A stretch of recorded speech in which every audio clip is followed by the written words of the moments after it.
¿Qué le pasó a Japón? Para muchas personas, Japón sigue brillando como la historia de éxito definitiva, y aunque hay algo de verdad en esa imagen, no significa que el país esté libre de crisis profundamente arraigadas. En 2024, el número de nacimientos cayó por debajo de 700,000. Ese es el número más bajo en décadas, y aunque muchos expertos argumentan que la inmigración podría ser el remedio, la recién elegida primera ministra de Japón, Sene Takaichi, dice claramente: no reemplazaremos a los ciudadanos japoneses con migrantes, y esa es solo una de las muchas crisis que están carcomiendo a Japón. Durante casi toda la historia moderna, Japón fue un modelo de la meticulosa precisión por la que se hizo famoso. Aquí es donde se originaron los coches y electrónicos que inundaron el mundo. Marcas como Toyota, Sony o Mitsubishi siguen siendo de las más reconocidas en el planeta. Sus productos se convirtieron en símbolos de calidad que construyeron la reputación del país durante décadas. Pero hay otro lado de esta historia. Aunque es cierto que las marcas japonesas todavía obtienen grandes beneficios de sus productos, cada vez es más evidente que se han quedado estancadas en la era del hardware. Japón nunca presentó una verdadera competencia contra gigantes del software como Google, Apple o Amazon. En esta nueva revolución digital de inteligencia artificial, otros están repartiendo las cartas, y como resultado, la participación de Japón en el PIB global está disminuyendo constantemente. Podrías decir que la perfección en la fabricación se ha convertido en un freno para asumir riesgos e innovar. Y hay más. Japón lleva mucho tiempo entre los países con el envejecimiento más rápido en el mundo desarrollado. Cada vez menos personas están trabajando mientras más y más están recibiendo pensiones. Esa es una de las principales razones por las que el gobierno tiene que asumir nueva deuda. Después de que la burbuja inmobiliaria y bursátil estallara a finales de los años 1980 y 1990, Japón cayó en una trampa deflacionaria. Las empresas pospusieron la inversión y el gobierno sostuvo la demanda con gasto público. Funcionó a corto plazo, pero adictó constantemente a la economía a la deuda. La deuda pública de Japón ha alcanzado ahora el 237% del Producto Interno Bruto. Esa es la tasa más alta en el mundo desarrollado. Desafortunadamente, esta tendencia se ha observado durante años, lo que significa que el problema está profundamente arraigado. El Banco de Japón durante más de 3 décadas mantuvo las tasas de interés muy bajas, a menudo en cero. También imprimió dinero y compró bonos para evitar el colapso. Durante mucho tiempo funcionó más o menos, pero ahora la magnitud de la crisis parece demasiado grande para manejarla de la manera tradicional.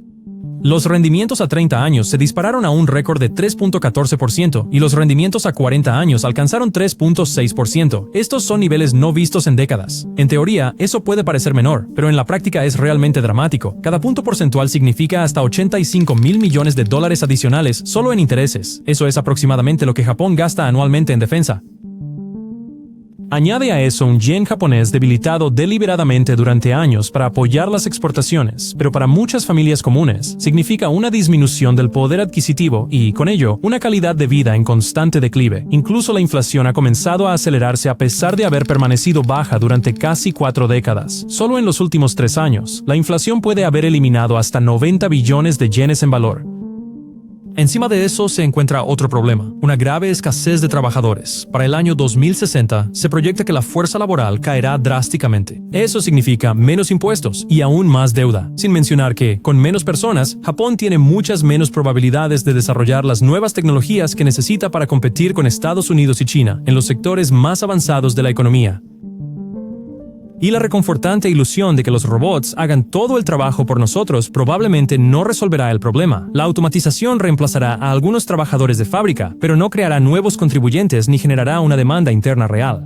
Los robots no compran casas ni crían hijos, al menos no todavía. El mundo a nuestro alrededor ha cambiado. En Asia, China ahora lidera, marca el ritmo en exportaciones y cadenas de suministro. Todo eso ha obligado a Japón a equilibrar entre su alianza militar con los Estados Unidos y el riesgo de dependencia económica de Pekín. La factura de todo ese equilibrio está aumentando. La proporción del gasto militar respecto al Producto Interno Bruto ha aumentado drásticamente en los últimos 3 años, lo que aprieta aún más el presupuesto. Todo eso nos da una perspectiva interesante, porque si incluso un país tan rico y bien organizado como Japón está cediendo bajo el peso de sus propias deudas, entonces, ¿qué esperanza hay para los países que van por el mismo camino? Pero una economía son solo números.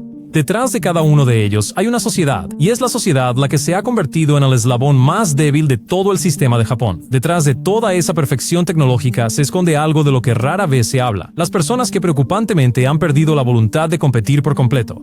Según el Ministerio de Salud, hasta 1,5 millones de personas son reclusos sociales, hikikomori, es decir, individuos que se han encerrado en sus casas y no han salido en años. A menudo no trabajan, no estudian y no tienen vida social. Viven sus vidas dentro de su habitación. Japón construyó lo que parecía un sistema ideal, pero resulta que el ser humano no es su componente, sino su víctima. En 2021, el gobierno creó la Oficina para la Política sobre la Soledad y el Aislamiento como respuesta al aumento de la soledad después de la pandemia. Otra causa comúnmente citada de la crisis de salud mental en Japón es su cultura laboral, o más precisamente su cultura de exceso de trabajo. En Japón, el exceso de trabajo se ha convertido en la norma. No es casualidad que el idioma japonés tenga la palabra karoshi, que básicamente significa muerte por exceso de trabajo. Tristemente, no es una metáfora. La muerte por exceso de trabajo es una categoría oficial en los formularios del gobierno. Años de turnos largos, poco sueño, estrés constante y alto consumo de cafeína a menudo terminan de la misma manera, con ataques al corazón o incluso derrames cerebrales. Mientras tanto, las mujeres enfrentan una elección, o eligen una carrera o una familia, y en una sociedad que exige perfección en cada rol, muchas terminan luchando con ambos. En Japón, las mujeres ahora tienen su primer hijo a una edad promedio de 31 años, así que no es coincidencia que Tokio se esté llenando de apartamentos tipo estudio. En Japón, la soledad se ha convertido silenciosamente en la norma.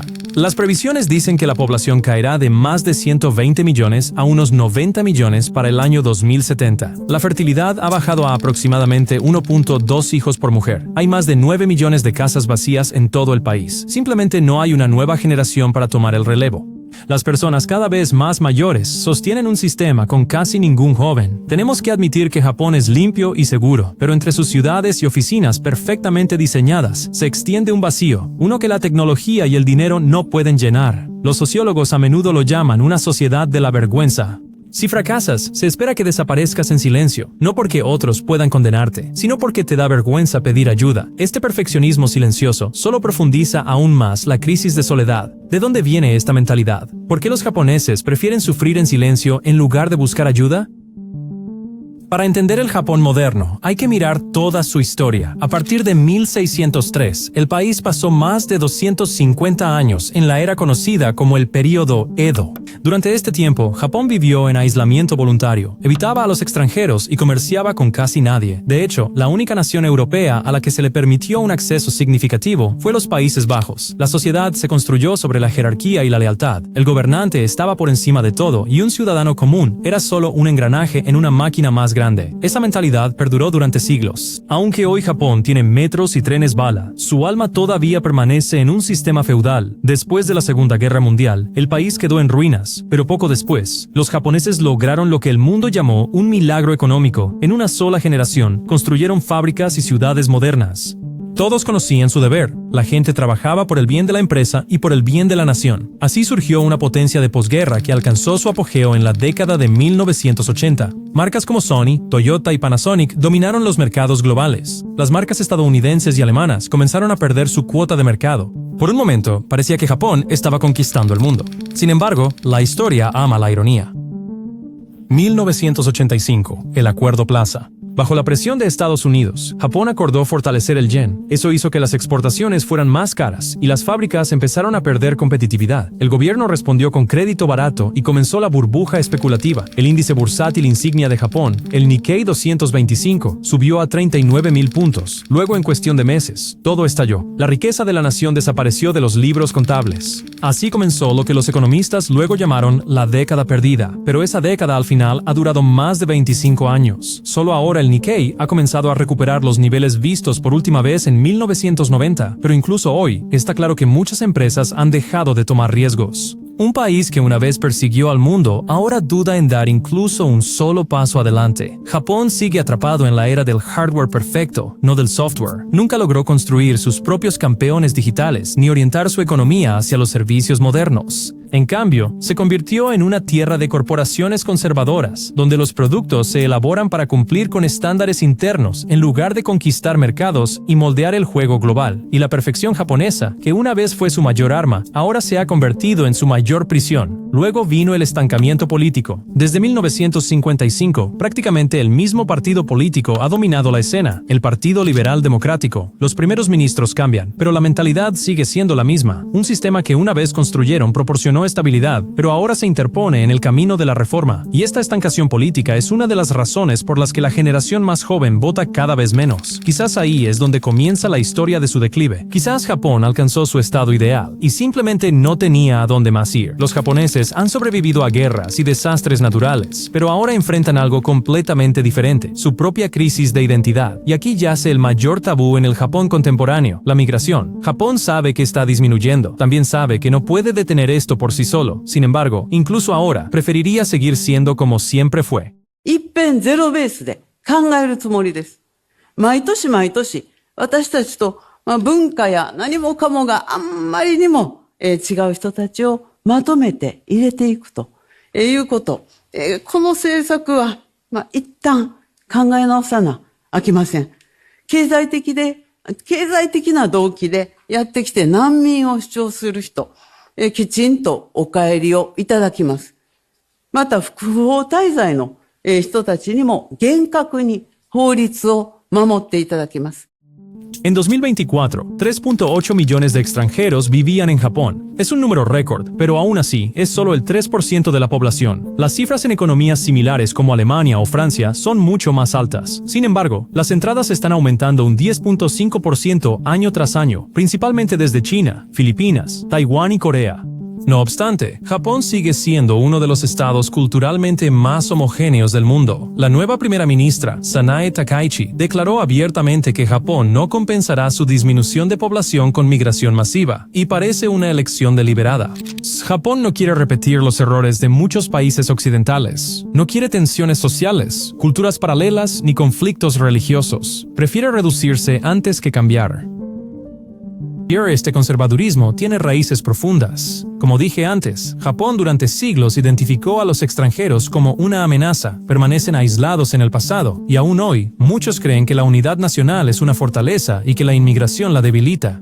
Como resultado, la política migratoria de Japón es excepcionalmente estricta. Los extranjeros pueden venir con visas de trabajo temporales, pero estas a menudo están limitadas a 5 años, y el derecho a traer a tu familia rara vez se concede. La paradoja es que Japón podría beneficiarse genuinamente de una estrategia de inmigración bien planificada. Muchos trabajos ya están ocupados por trabajadores extranjeros, y sin ellos, sectores enteros estarían luchando aún más. Las autoridades están tratando de encontrar un compromiso, pero para muchos japoneses, la diversidad no es un valor, sino un riesgo. Quieren que su país siga siendo predecible y seguro, incluso a costa de un mayor estancamiento económico, pero la llegada de extranjeros a Japón aún continúa. Muchas personas vuelan aquí no como migrantes, sino como turistas. En 2024, 36.9 millones de personas visitaron Japón. El número de turistas ha estado aumentando durante una década, pero 2024 estableció un récord absoluto. El turismo se ha convertido en uno de los pilares principales de la economía y ahora contribuye tanto como la industria electrónica. El éxito, sin embargo, tiene su precio. Las encuestas muestran que alrededor del 60% de los japoneses piensan que el turismo se ha descontrolado. Muchos residentes simplemente ya no pueden vivir como solían hacerlo. Y aunque Japón no puede compararse directamente con lugares como España, que fue visitada por 94 millones de turistas en 2024, las cifras en Japón siguen siendo enormes. Kioto, una vez una ciudad tranquila con pura cultura japonesa, ahora tiene tantos turistas que es difícil incluso caminar por los lugares más populares. No es ideal si tienes que abrirte paso entre multitudes solo para pasear por una ciudad. ある程度のなんていうかな、ルールみたいのを自然に覚えていったら、そんなこともないんじゃないかなと思う。例えば、道路でどこにでも、昔はね、ゴミもちょっと捨てたりとか、そんなもあったかもしれませんけど、今はそういうのがだんだんなくなってきてると思います。Aunque los visitantes gastan su dinero en Japón, el turismo dejó de ser un motivo de orgullo y se convirtió en una carga. Lugares como Kioto o Hokkaido sienten este cambio más que otros. Y aunque el estado disfruta de ingresos récord, cada vez más japoneses sienten que viven en un país que ya no se siente como el suyo. El yen barato destinado a atraer turistas se ha convertido en una maldición.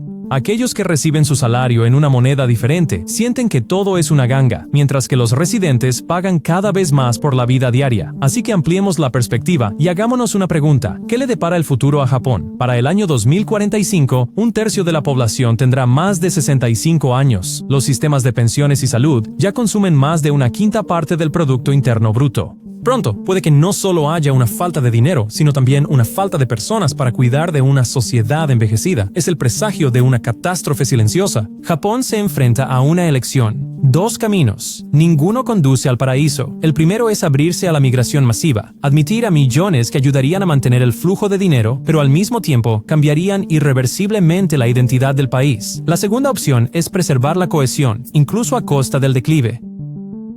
Al mismo tiempo, Tokio se está preparando para un tipo de futuro diferente. Las tensiones en la región siguen aumentando. China se está volviendo más rica y más militarizada. Corea del Norte todavía posee un enorme arsenal nuclear, e incluso Rusia tiene una larga historia de conflictos militares con Japón. Todo esto está empujando a Japón a invertir sumas récord en su defensa. En 2024, el gasto militar superó los $50.000 millones, y el gobierno dice que alcanzará el 2% del PIB en unos pocos años. Es una situación realmente difícil. Un país que debería estar preparándose para las consecuencias de una fuerza laboral en disminución, en cambio, se siente obligado a invertir cantidades récord de dinero en su ejército. Y es seguro decir que Japón podría ser un modelo para todo el mundo. La historia de su éxito a través de la disciplina y el trabajo duro es verdadera y admirable, pero al mismo tiempo hoy se está convirtiendo en una advertencia, y el país que debería prestar más atención a los errores de Japón es Corea del Sur.